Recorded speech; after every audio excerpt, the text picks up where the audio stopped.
नमस्कार साथियों, हम यहाँ पर क्लास 10th मैथमेटिक्स का चैप्टर नंबर 5 समानांतर श्रेणियाँ कंप्लीट कर रहे हैं और समानांतर श्रेणियों को पूरे बेसिक के साथ कंप्लीट करते हुए हम चले आ रहे हैं। और अब हमारा आज का जो क्वेश्चन है वह है एक्सरसाइज 5.2 आपकी प्रश्नावली 5.2 का क्वेश्चन नंबर 4। मैंने बिल्कुल आईएमपी महत्वपूर्ण क्वेश्चन जो कि पिछले एग्जाम में पूछे गए हैं उन्हें ही यहाँ पर कंप्लीट करवाया है और इन्हीं के अंदर से लास्ट 20 साल का रिकॉर्ड उठा के देख लो, इसमें से कोई क्वेश्चन बाहर नहीं है। इसलिए इससे बाहर आपको ज़्यादा मेहनत नहीं करना है, लगभग सब कुछ यहाँ पर कवर हो जाएगा। तो चलिए स्टार्ट करते हैं।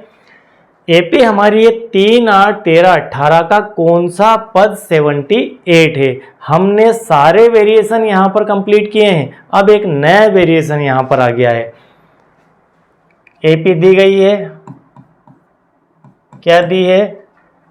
3, 8, 13, 18 से लेकर आगे बढ़ रही है और कहाँ तक जा रही है हमारी एपी?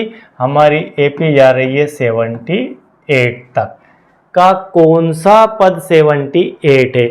इसका अर्थ यह है कि आपसे क्वेश्चन में यह कहा जा रहा है कि हम जनरली जो एपी लिखते हैं वह ऐसे लिखते हैं: A1, A2, A3, A4 से लेकर AN लिखते हैं। ठीक है, हम एपी को ऐसे लिखते हैं। यह हमारी एपी का पहला पद, दूसरा पद, तीसरा, चौथा पद।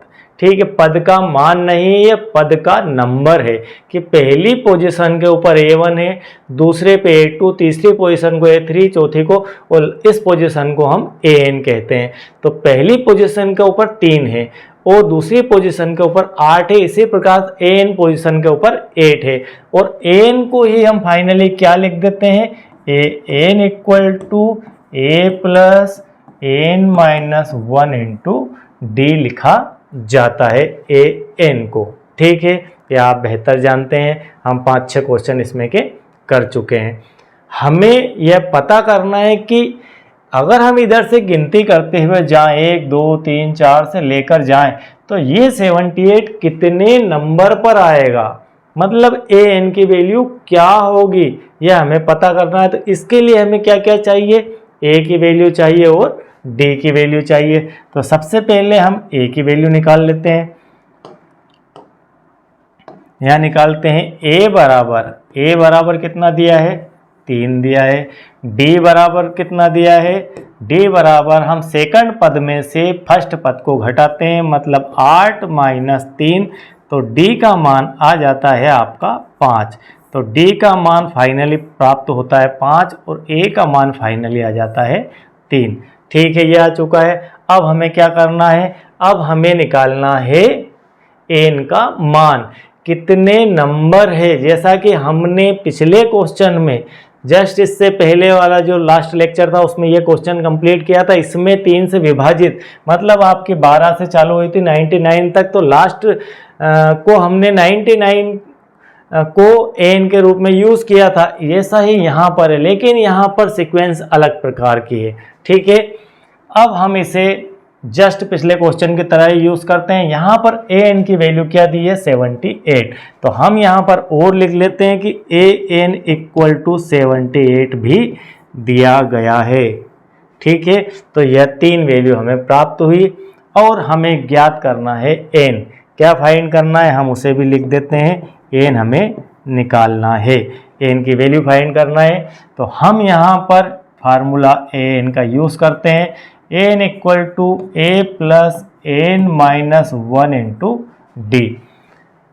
N की वैल्यू क्या है? 78। N मतलब हमारा लास्ट टर्म है, अंतिम पद है। अंतिम पद को हम AN कहते हैं। तो यहाँ पर इसे लिख दिया 78। A का मान है हमारा 3 प्लस N माइनस 1 और D का मान है 5। यह तीनों वैल्यू रख दी, 1, 2, 3। इस फार्मूले में कुल मिलाकर आपको 4 कंटेन है। कितने हैं? 4 वेरिएबल है।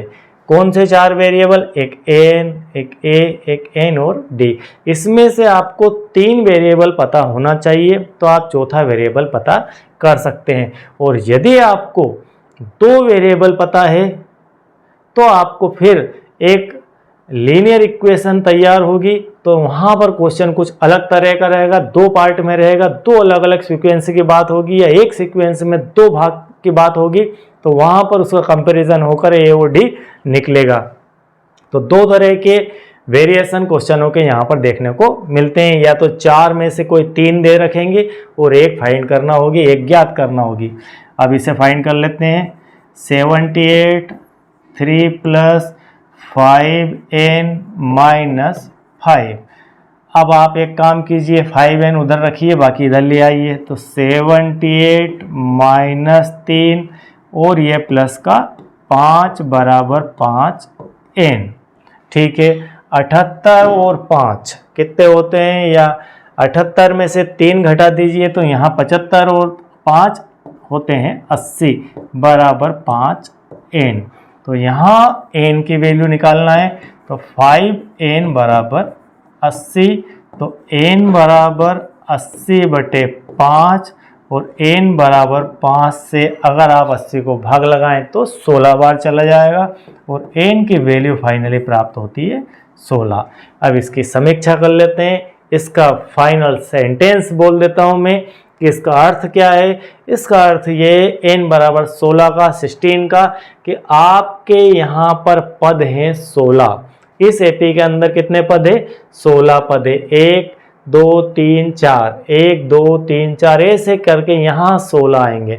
यहाँ 16 है, मतलब 16वें नंबर पर आपका 78 बैठा हुआ है। तो यह आपकी नंबर की लोकेशन दिखाता है और यह आपका टर्म की वैल्यू है और यह आपका टर्म नंबर है। समझ गए, ये पदों का नंबर है और यह पदों का मान है। इस प्रकार से आप इसे समझ सकते हैं। चलिए आगे बढ़ते हैं। इसके बाद आपका क्वेश्चन नंबर 6 5.2 का, जो कि इससे भी बेहतर क्वेश्चन बनाया गया है और कई बार एग्जाम के अंदर पूछा गया है। यदि हम इसे VVIMP कहें तो भी गलत नहीं होगा। एपी दी गई है का एक पद -150 है और क्यों। एक पद यहाँ पर 150 है और क्यों है। तो हमें यहाँ पर पता करना है कि क्या इस एपी में -150 पद हो सकता है या नहीं हो सकता है। तो हम उसे ही फाइंड करते हैं। ठीक है, एपी है हमारी 11 8 5 2 से लेकर यहाँ कहीं पर -150 आ रहा है। ठीक है, तो हमें पहले देखना है कि ये 150 इसका हिस्सा है भी कि नहीं है। इसका कोई पद ऐसा हो सकता है या नहीं हो सकता है। तो इसे देखने के लिए हम क्या करते हैं, हम इसे मान लेते हैं, क्या मान लेते हैं कि ये हमारा an पद है। कौन सा पद है, an। और इसके लिए हमें क्या क्या चाहिए, a का मान चाहिए। a का मान निकल गया हमारा 11। d का मान चाहिए, तो हम यहाँ 8 - 11 कर देते हैं। तो d का मान दूसरे पद में से पहला पद 8 - 11, मतलब आपके पास बचता है -3। तो यह हमारा वैल्यू आ गया d का और यह आ गई हमारी वैल्यू a की। ये 2 मान आ गए। अब हमें क्या चाहिए, हमें चाहिए n। ठीक है, किस नंबर पर है यही पता हो सकता है, किस नंबर पर यह स्थित है।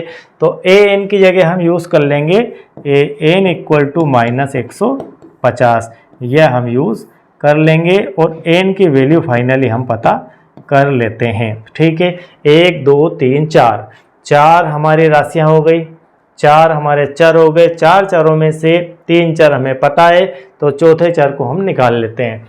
तो यहाँ पर हम निकालते हैं, फार्मूला वही हमारा रहने वाला है an = a + n - 1 × d।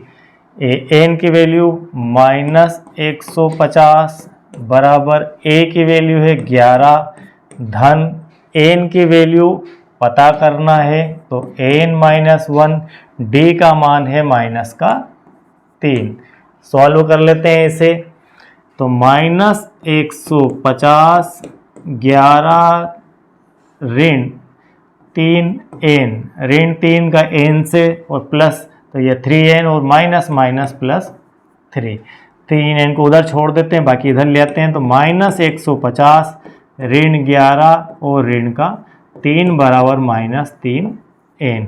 ये तीनों माइनस के हैं तो जुड़ जाएंगे, 150 10 160 और 4 164, तो -164 बराबर -3n, माइनस से माइनस कैंसिल, तो यहाँ बचता है 3n इक्वल टू 164। तो n बराबर 164/3 ये आ चुका है। अब यहाँ पर प्रॉब्लम ये आ रही है कि 164/3 को अगर मैं सॉल्व करूं तो दशमलव में बात पहुंच जाएगी, और दशमलव नहीं, यहाँ पर सीट पूरी है कि ये पूरी एक सीट है, ये दूसरी सीट है, ये तीसरी सीट है, ये चौथी सीट है, ऐसे यहाँ पर सीट है। हम नहीं कह सकते हैं कि आधी सीट पे कोई बैठा है और आधी सीट पे दूसरा बैठा है, ऐसा नहीं। अपनी एक पर्टिकुलर पोजीशन है, 1 number 2 number 3 number 4 number 5 number, ऐसा ही कोई नंबर आ सकता है। इसके बाद दशमलव का कोई स्थान यहाँ पर एपी में नहीं बनता है, इसलिए हम कह सकते हैं, क्या लिख सकते हैं, अगर गणित की भाषा में हम इसे लिखना चाहें, चूंकि क्या लिखेंगे, चूंकि n एक पूर्णांक नहीं है, ठीक है, ये एक पूर्णांक नहीं है, एक इंटीजर नहीं है, एक कंप्लीट नंबर नहीं है, इसलिए यह आपकी श्रेणी क्यों तो लगा ही हुआ है, पूछा जा रहा है क्यों, तो क्यों भैया, इसलिए कि एक पूर्णांक नहीं है, इसलिए यह इसका पद ही नहीं है। हम नहीं कहेंगे कि यह इसका कोई हिस्सा है, इस श्रेणी में 150 माइनस का नहीं आ सकता।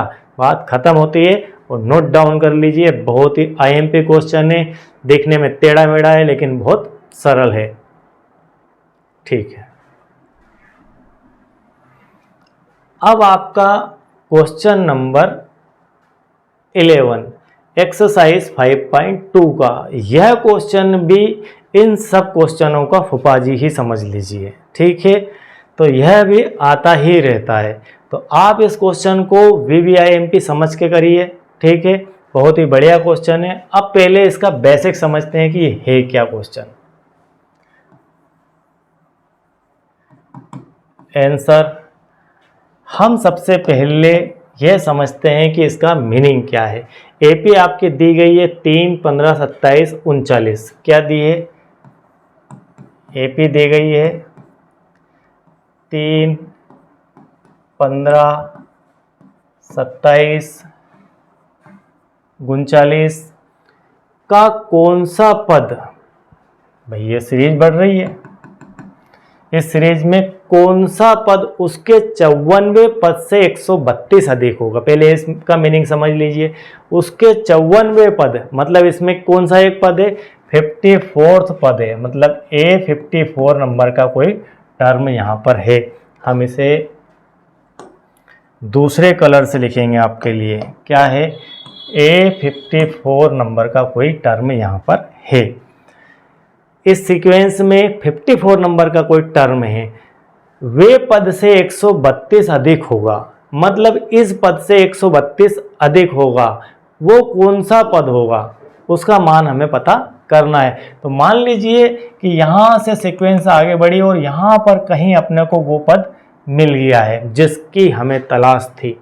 कौन सा पद, वो पद मिल गया है जो पद इस पद से 132 अधिक है। अब देखिए कंफ्यूजन कहाँ होता है कि किसमें किसको जोड़ें और किसको घटाएं, क्लियर समझ लो।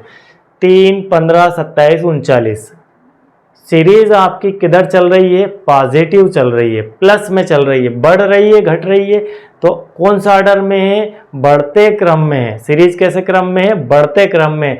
तो यहाँ जो पद है उसमें अगर 132 जोड़ेंगे तो पद आगे आएगा कि पीछे आएगा, पद आगे आएगा।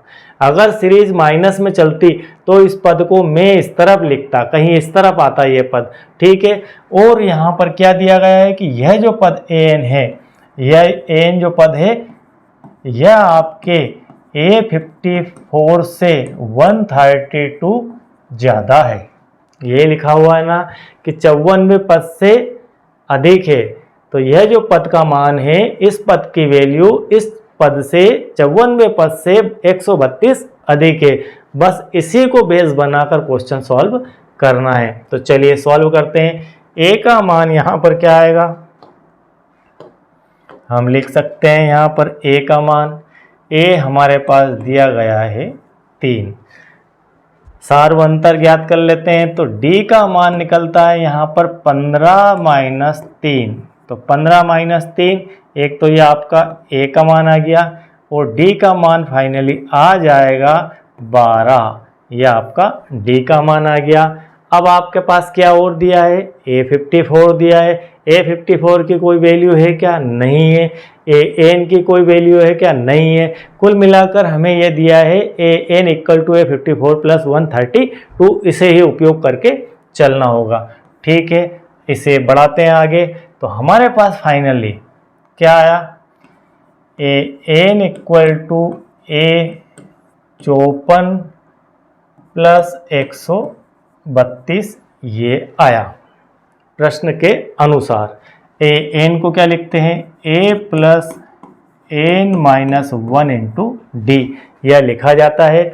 और A54 को इसी फार्मूले के अंतर्गत यदि लिखना चाहें तो हम क्या लिख सकते हैं, मैं इस तरफ के A54 को लिख देता हूँ, a plus 54 minus 1 into D plus 132। इसे हम ऐसा लिख सकते हैं क्योंकि 54 को हम लिखेंगे 54 माइनस 1, ठीक है।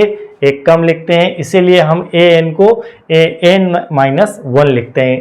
तो 54 को हम 53 लिखेंगे। तो फाइनली इसे सॉल्व कर देते हैं। a प्लस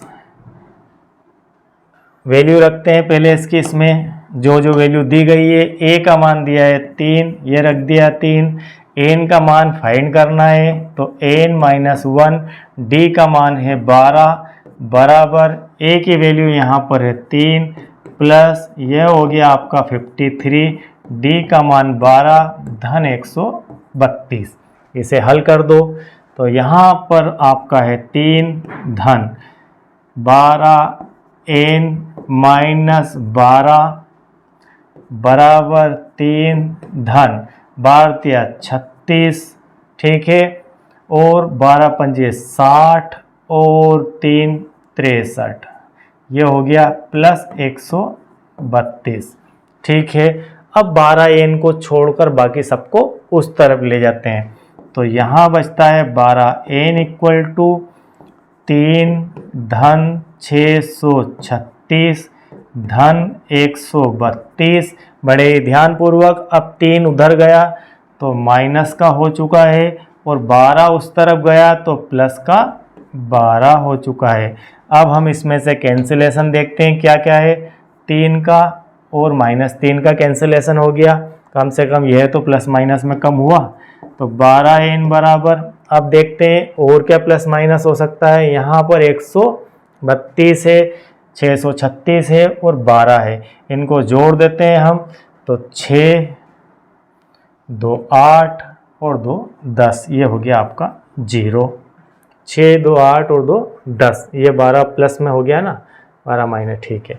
उसके बाद 1 3 और 1 4 और 3 7 और 1 8, ये हो गया।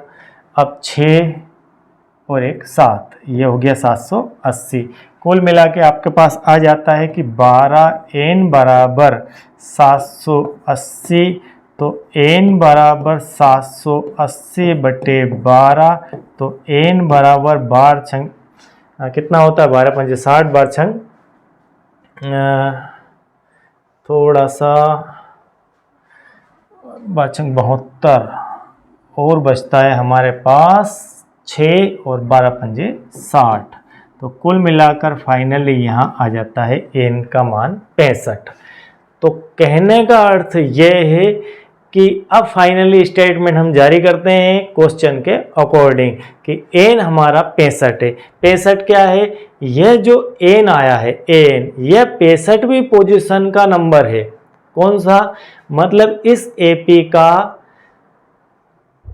65वां जो पद है, अगर हम इसको दूसरे रूप में लिखें कि इस एपी का जो 65वां पद है, 65 नंबर का टर्म है, वह टर्म आपके 54 नंबर के टर्म से 132 ज़्यादा है। मतलब इसकी जो वैल्यू आएगी वह वैल्यू में यदि 132 जोड़ दें तो हमारा उस टर्म का नंबर आ जाएगा, उस टर्म का वैल्यू आ जाएगा। यह ऐसा कह रहा है। उसकी वैल्यू हमें नहीं पता है, लेकिन यदि निकालेंगे तो मिल जाएगी।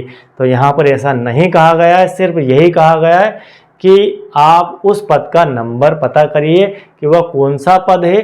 तो हमने पता कर लिया कि वह कौन सा पद है, तो वह हमारा 65 नंबर का पद है, जो कि 54 नंबर के पद से 132 अधिक है। तो इस प्रकार से आप इस क्वेश्चन को समझ सकते हैं और सॉल्व कर सकते हैं। चलिए आगे बढ़ते हैं। इसके बाद अब अगला क्वेश्चन बहुत ही महत्वपूर्ण क्वेश्चन है, और ये छोटे क्वेश्चन जरूर है लेकिन ये ट्रिकी क्वेश्चन है।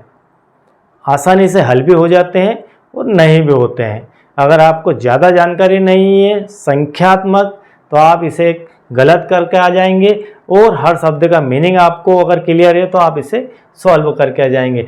यहाँ गुणज एक शब्द लगा दिया उन्होंने, तो गुणज का मतलब आपको पता होना चाहिए क्या होता है। चलिए देखते हैं। बहुत ही बढ़िया क्वेश्चन है, इसीलिए मैं इसे आईएमपी की श्रेणी में रखता हूँ। 10 और 250 के बीच में 4 के कितने गुणज हैं? अब यहाँ पर गुणज कहा है। इससे पहले एक क्वेश्चन आया था 3 के से विभाजित होने वाली संख्याएं 2 अंकों की। 10 से 99 हमने लिया था, उसके अंदर 2 अंक, तो उसमें 30 आंसर आया था। तो वैसा ही क्वेश्चन है, लेकिन इसको घुमाकर यहाँ गुणज कर दिया है। गुणज का भी वही अर्थ है कि 4 की टेबल, ठीक है, 4 की टेबल से अर्थ है। तो 10 और 250 के बीच में, तो हम यदि स्टार्ट करें इसे, तो 10 से 250 तक की बात हमें करना है, ठीक है। 10 से 250 तक में हम यदि 4 के गुणज देखें, तक 4 के गुणज, यहां से हम एपी की शुरुआत करते हैं, तो हमारी एपी शुरुआत कहां से होगी? 4 के गुणज, क्या 10 आपका 4 का गुणज है? तो हम कह सकते हैं कि 10 हमारा 4 का गुणज नहीं है, 4 की टेबल में नहीं आता। इसके बाद क्या आता है? 11 आता है क्या? नहीं आता है। 12 आता है। तो हमारी जो एपी है वह स्टार्ट होती है फाइनली 12 से। इसके बाद 12 के बाद सीधी सी बात है 16 आ जाएगा, यहाँ आपका 20 आ जाएगा, यहाँ आपका 24 आ जाएगा, और हमारी पिक्चर आगे बढ़ जाएगी। अब बात आती है 250 तक। क्या 250 में 4 का भाग चला जाता है या नहीं जाता है? इसे हम टैली कर लेते हैं।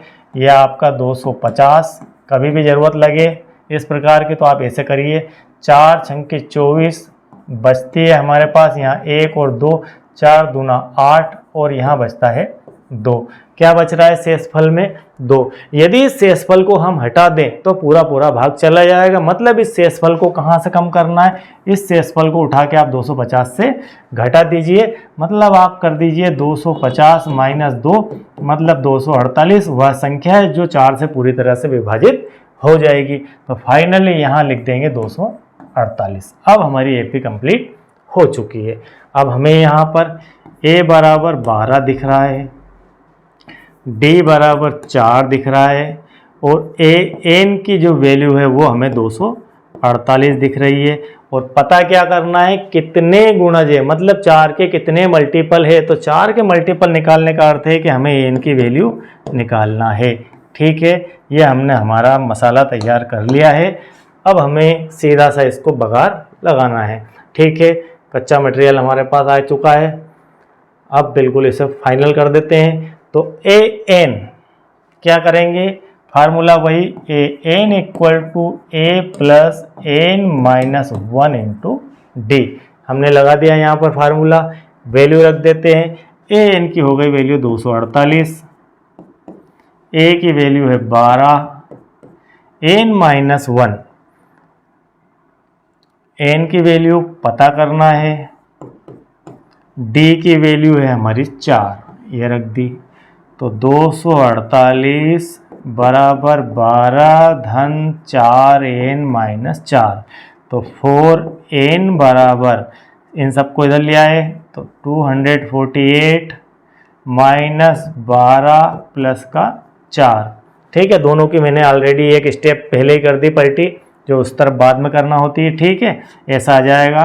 तो 4n इक्वल टू 248 में यदि हम 4 जोड़ दें तो हो जाएगा 252, और 252 में से यदि हम 12 घटा दें तो बचता है 240, और यहाँ पर फाइनली आ जाएगा हमारा 4n बराबर 240। तो n बराबर 240 बटे 4, और n की वैल्यू आ जाती है 4 छंके 24 और 0, कुल मिलाकर आ जाता है 60। तो हम यहाँ पर कह सकते हैं कि 10 और 250 के बीच में 4 के गुणजों की संख्या 60 है। या इस क्वेश्चन को हम बदल कर बनाना चाहें तो ऐसा बना सकते हैं कि 10 और 250 के बीच में 4 से भाग जाने वाली संख्याएं हमारी इतनी है, 60 है। ठीक है, तो इस प्रकार से हम क्वेश्चन को कई वेरिएशन में समझ सकते हैं और बना भी सकते हैं। तो यह आपका हो गया क्वेश्चन नंबर 14। मोस्ट टाइम पे क्वेश्चन था, बहुत ही बढ़िया क्वेश्चन है। और इसके बाद अब हमारा जो क्वेश्चन आएगा वह भी बढ़िया ही क्वेश्चन है और बहुत अच्छे क्वेश्चन है। वीडियो की लेंथ काफ़ी हो चुकी है, अब हम यहाँ पर इसे एंड करते हैं। आई होप कि ये सारी बातें आपको समझ में आ गई होगी।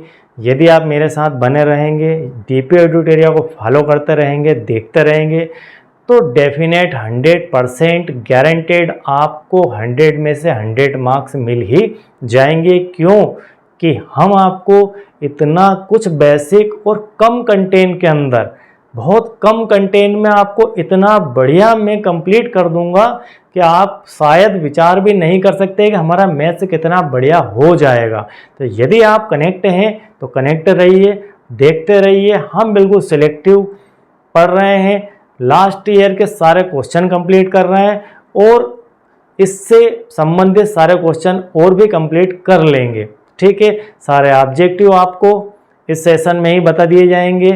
ठीक, इन लेक्चर्स के अंदर ऑब्जेक्टिव बता दिए जाएंगे, आईएमपी बता दिए, सब कुछ कंप्लीट हो जाएगा। तो आई होप कि आपने अब तक सब्सक्राइब कर लिया होगा। यदि नहीं किया है तो सब्सक्राइब कर लीजिए, और पहले से आप सब्सक्राइबर हैं तो बहुत बहुत धन्यवाद। और मिलते हैं नेक्स्ट वीडियो में फिर एक नया क्वेश्चन, नई बात और नई कहानी के साथ। Thank you very much.